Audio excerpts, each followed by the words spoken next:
you ever paused at the crest of your ambition, promotion secured, praise still echoing in your ears, the world at your fingertips, and felt nothing but hollow silence where triumph should have roared? You believed that success would fill the void, that applause would drown out the doubts. Yet here you are, staring into the same restless heart. Nietzsche confronts us with a stark revelation. You will never be happy, because happiness is not a dependable harbor, but a shifting mirage in an unending desert. He wrote, "Our desires are more numerous than our powers. We are not enough for our desires." In those few words, he sliced through every hollow promise of easy fulfillment. No matter how high you climb, the horizon retreats. Each milestone you conquer fans fresh longing, until the very fire that drove you becomes the flame that consumes you. You gather trophies and titles, and still your heart whispers, "Is that all there is?" We become merchants of nostalgia, peddling memories like currency. Yet Nietzsche warns, without forgetting, it is quite impossible to live at all.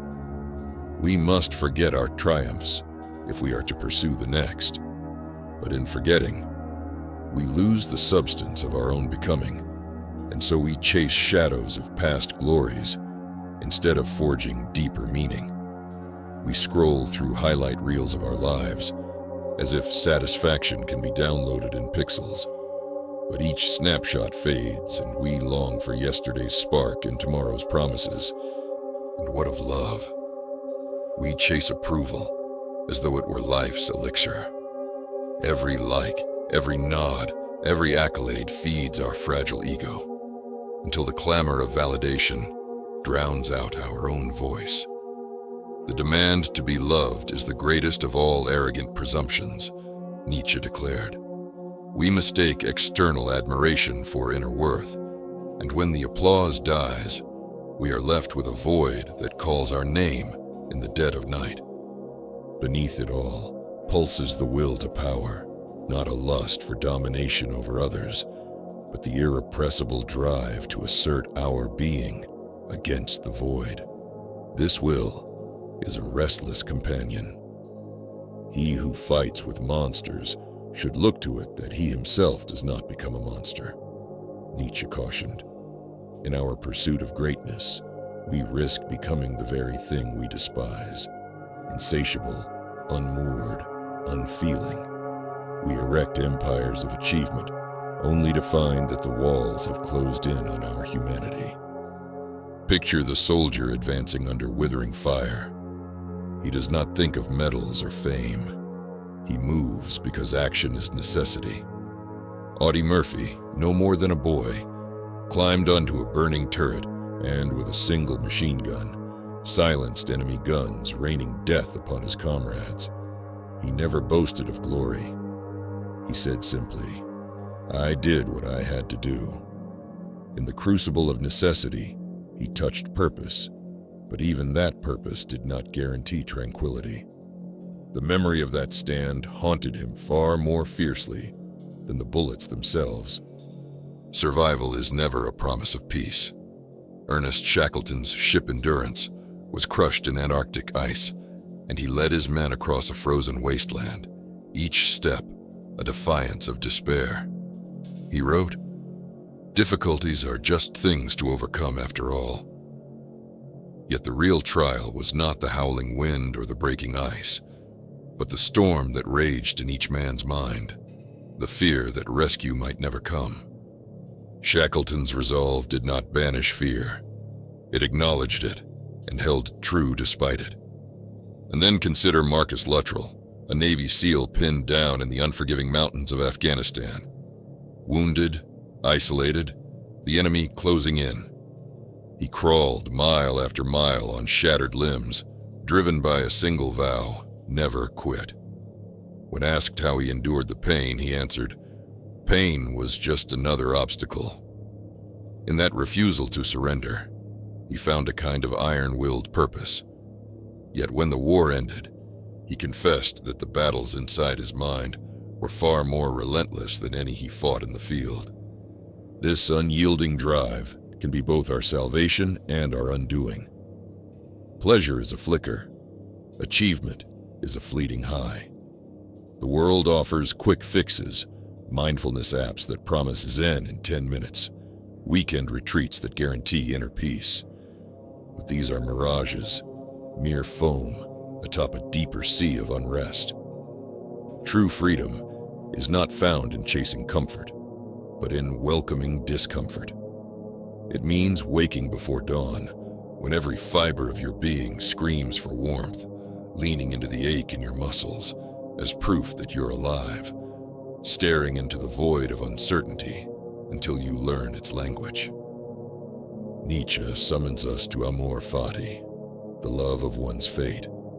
This is no passive acceptance of destiny, but a roaring affirmation of every wound, every triumph, every scar that courses through your veins. What does your conscience say? You shall become the person you are, he insists. To become that person, you must cease fleeing your own story. You must embrace your failures as fuel, your pain as raw material for your forging. And thus spoke Zarathustra. He introduced the vision of the eternal return, to live as if each moment would repeat for all eternity. He wrote, "What if some day or night a demon were to steal after you into your loneliest loneliness and say, 'This life as you now live it, and have lived it, you will have to live once more and innumerable times more.' Would you not throw yourself down and gnash your teeth and curse the demon who spoke thus? And if you cannot answer yes to that life, to every triumph and every wound, then you betray your own becoming. Can you say yes to the grind, to the relentless pursuit, to the ache in your bones after a week of unbroken effort? Can you say yes to the long nights when doubt gnaws at your confidence, when the mirror reflects nothing but a man at war with himself? Nietzsche demands that we do. He teaches, one must still have chaos in oneself to give birth to a dancing star. It is within the furnace of our inner turmoil that our fiercest creations are forged. No man escapes suffering. No man achieves triumph without scars. How you carry your scars defines your path. The painter who bleeds her heartbreak onto canvas, the writer who pours his nightmares into a novel, the blacksmith who hammers each strike through sweat and singed hands. These are the men who turn agony into art. They do not run from their darkness.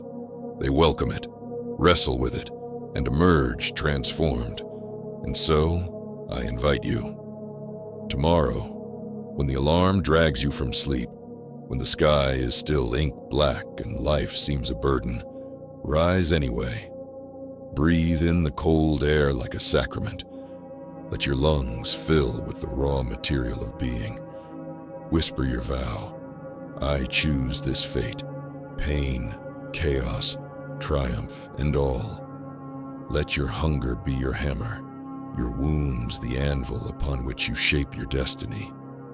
Remember, you will never be happy in the way the world sells it. Endless comfort, effortless success, permanent joy. Those are fantasies. But you can be fulfilled in the only way that matters, by embracing the full spectrum of your existence, by saying yes to every moment, every wound, every fleeting triumph, until you at last become who you are meant to be.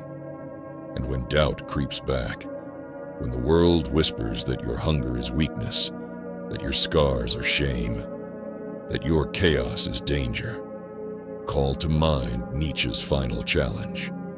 Become who you are. Stand in your truth like a warrior on a windswept plateau. Let these words echo in your mind long after the applause has faded. Your restlessness is the forge of your spirit. Your suffering is the crucible of your character. Your chaos is the cradle of your brightest star. Stand ready, warrior, for your battle has only just begun.